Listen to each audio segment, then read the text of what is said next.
Hello students, today we will going to discussing the topic of the qualities of a nurse. So ಇವತ್ತು ನಾವು qualities of nurse topic ಬಗ್ಗೆ discussion ಮಾಡೋಣ.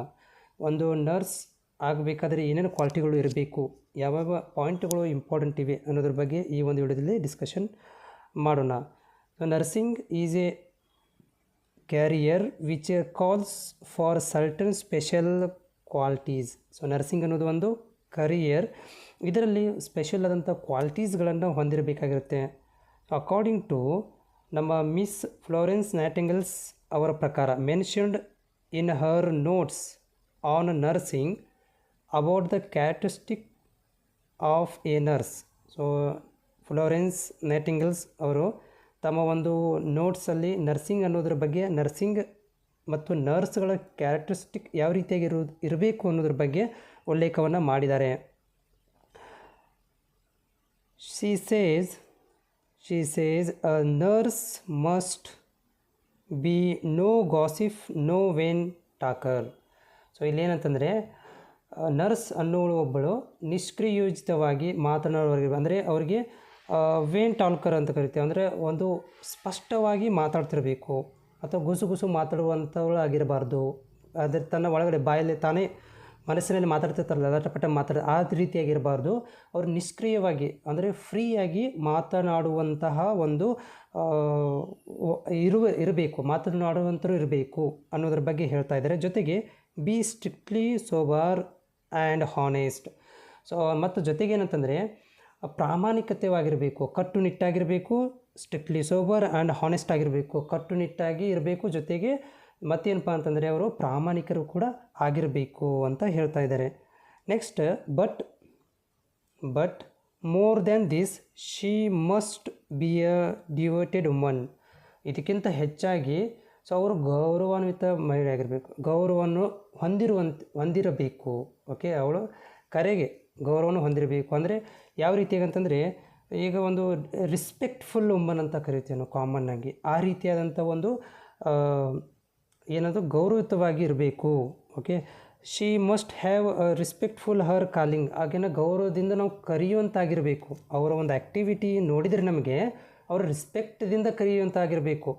ಆ ರೀತಿಯಾದಂಥ ಒಂದು ಏನು ಮಾಡಬೇಕು, ಇವು ನರ್ಸಿಂಗ್ ಅನ್ನೋರು, ನರ್ಸ್ಗಳು ತಮ್ಮ ಕ್ಯಾರೆಕ್ಟರನ್ನು ಅಂದರೆ ಏನು ಮಾಡಬೇಕು, ಹೊಂದಿರಬೇಕು ಅಂತ ಈ ಒಂದು ಉಲ್ಲೇಖದಲ್ಲಿ ಹೇಳ್ತಾ ಇದ್ದಾರೆ. She must be A sound close and quick observer.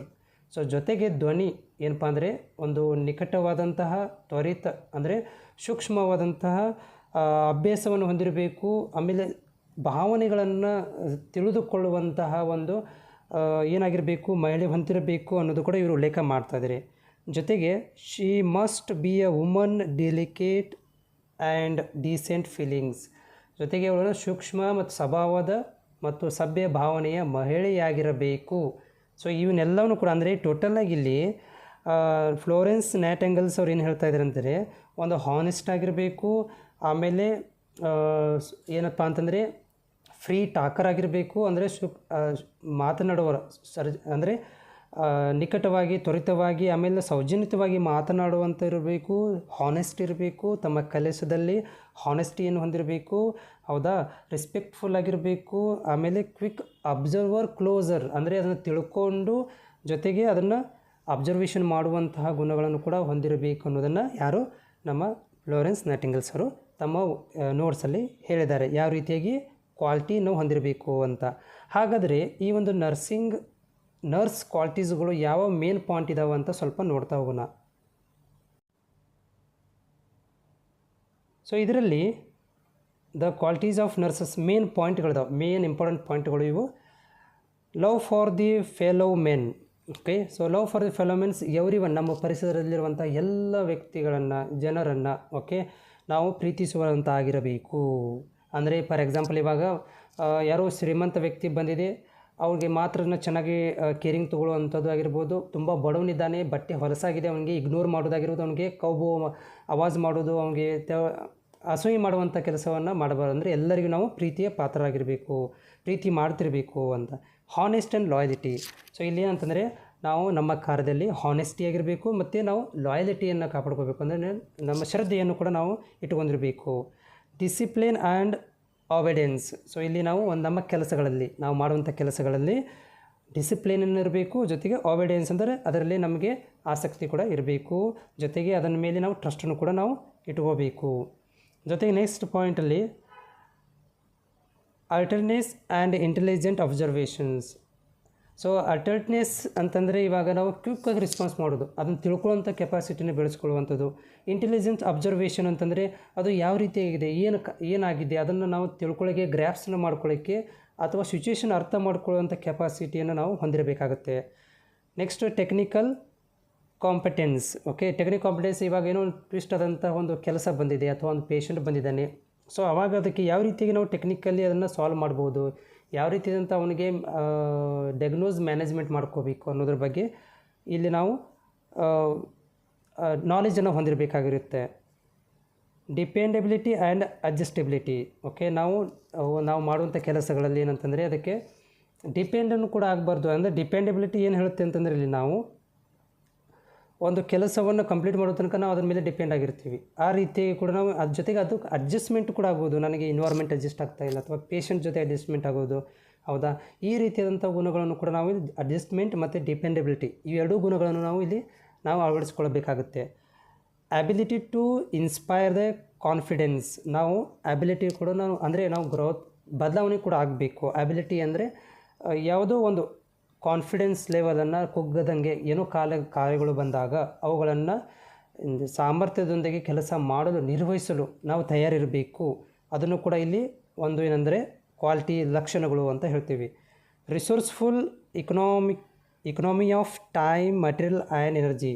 So resourceful ಅಂದರೆ ಇವಾಗ ನಮಗೆ ಸಿಕ್ಕಿರುವಂತಹ ವಸ್ತುಗಳಿರ್ಬೋದು, ಎನರ್ಜಿದು ಸದುಪಯೋಗ ಪಡಿಸಿಕೊಳ್ಳುವಂತಹ ಕೆಲಸವನ್ನು ಮಾಡ್ಕೋಬೇಕಾಗತ್ತೆ. ಓಕೆ, ಅದು ಒಂದು ಗುಣ ಕೂಡ ಇಲ್ಲಿ ಇರಬೇಕು. ಅಂದರೆ ಟೈಮ್ ಮತ್ತು ಎನರ್ಜಿ ಮಟೀರಿಯಲ್ಗಳನ್ನು ನಾವು ಯಾವ ರೀತಿಗೆ ಉಪಯೋಗ ಮಾಡ್ಕೊತೀವಿ ಅದನ್ನು ಕೂಡ ರಿಸೋರ್ಸ್ಫುಲ್ ಇಕನಾಮಿಯಾಗಿರಬೇಕು. ಅಂದರೆ ಅದೊಂದು ಕೆಪಾಸಿಟಿ ನಮ್ಮಲ್ಲಿ ಇರಬೇಕು. ಕಾಲ್ಟೇಸಿ ಆ್ಯಂಡ್ ಡಿಗ್ನಿಟಿ. ಓಕೆ, ನಾವು ಯಾವಾಗಲೂ ಕೀಳಾಗಿ ನೋಡ್ಕೊಳಕ್ಕೆ ಹೋಗಬಾರ್ದು. ನಾವಿನ್ನೂ ಕೆಲಸ ಮಾಡ್ತಾಯಿದ್ದೀವಿ ಅಂತಂದರೆ ಸೊ ನಾವು ಅದನ್ನು ಹಾನೆಸ್ಟಿಯಾಗಿ ಆಮೇಲೆ ಡಿಗ್ನಿಟಿಯಾಗಿ ಕೆಲಸ ಮಾಡ್ಕೋಬೇಕಾಗತ್ತೆ. ನಾವು ಅದು ಫೀಲ್ ಮಾಡ್ಕೋಬಾರ್ದು ಏನಂತಂದರೆ ಇದು ನಮಗೆ ಇಷ್ಟ ಆಗೋದಿಲ್ಲ, ಇದನ್ನು ಯಾಕೆ ಮಾಡಬೇಕು ಅನ್ನೋದನ್ನು ಇಲ್ಲಿ ನಾವು ತಾರತಮ್ಯ ತೋರಬಾರ್ದು. Next sympathy empathy tact the noise. Okay, sympathy ನೋಡಿ, ನಾವು ಸಿಂಪತಿ ಅಂತಂದರೆ ಯಾವಾಗಲೂ ಪೇಷಂಟ್ಸನ್ನು ನಾವು ಏನಪ್ಪ ಒಂಥರ ಮಗು ಥರನ ಟ್ರೀಟ್ಮೆಂಟ್ ಮಾಡಬೇಕು, ಸಿಂಪತಿ ತೋರಿಸೋದು, ಅವರುಗಳಿಗೆ ನಾವು ಇಗ್ರೋನ್ ಮಾಡೋಕ್ಕೆ ಹೋಗಬಾರ್ದು. ಈ ಒಂದು ಗುಣವನ್ನು ಕೂಡ ನಾವು ಹೊಂದಿರಬೇಕು. Intelligence and common sense. So ಯಾವಾಗಲೂ ನಾವು ಕ್ವಿಕ್ ರೆಸ್ಪಾನ್ಸನ್ನು ಮಾಡುವಂಥ ಕೆಲಸ, ನಮ್ಮ ಕಾರ್ಯಗಳಲ್ಲಿ ನಾವು ಯಾವಾಗ ಅಲರ್ಟ್ ಆಗಿರಬೇಕು. Okay, patience and sense humour.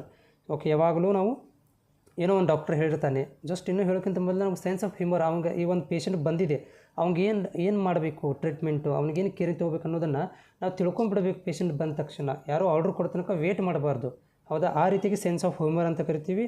ಆಮೇಲೆ ಪೇಷನ್ಸ್ ಯಾವಾಗಲೂ ಸಮಾಧಾನಕರವಾಗಿರಬೇಕು.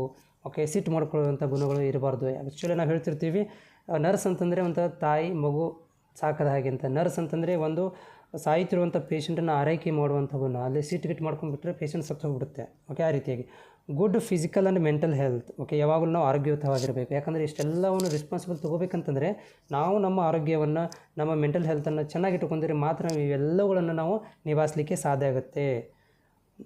Next point, generosity. ನಾವು ಯಾವಾಗಲೂ ಜನರ ಮಧ್ಯದಲ್ಲಿ ಇರಲಿಕ್ಕೆ ಟ್ರೈ ಮಾಡಬೇಕು. ಪೇಷಂಟ್ಗಳ ಮಧ್ಯದಲ್ಲಿ ಇರಬೇಕು, ಅವಾಯ್ಡ್ ಮಾಡೋಕ್ಕೆ ಹೋಗ್ಬಿಡೋದು, ರೂಮಲ್ಲಿ ಹೋಗಿ ಕುತ್ಕೊಂಡ್ಬಿಡೋದು, ಪೇಷಂಟನ್ನು ಮಲಗಿಸಿ, ಈ ರೀತಿಯಾಗಿ ಇರಬಾರ್ದು. Gentleness and quietness. Okay, so ಆಮೇಲೆ ನಾವು ಬಿಹೇವ್ಗಳನ್ನು ಇರ್ಬೋದು. ಓಕೆ, ಆಮೇಲೆ ಮಾತಾಡುವಂಥ ಶೈಲಿ ಇರ್ಬೋದು, ಅಷ್ಟಕ್ಕಷ್ಟಕ್ಕೆ ಅಂದರೆ ಜಾಸ್ತಿ ವರ್ಟಾಗಿ ಮಾತಾಡುವಂಥ ಗುಣ ಇರ್ಬೋದು. ಅಥವಾ ಜೆಂಟಲ್ನೆಸ್ ಅಂತಂದರೆ ಯಾವಾಗಲೂ ನಾವು ಒಂಥರ ಎಜುಕೇಟೆಡ್ ಥರ ಬಿಹೇವ್ ಮಾಡುವಂಥ ಗುಣಗಳನ್ನು ಇಲ್ಲಿ ಹೊಂದಿರಬೇಕು. ಇವೆಲ್ಲ ಪಾಯಿಂಟ್ಗಳು ಏನಂತಂದರೆ ಸೊ ಕ್ವಾಲಿಟೀಸ್ ಆಫ್ ನರ್ಸ್ಗಿರುವಂಥ ಕ್ವಾಲಿಟಿಗಳು.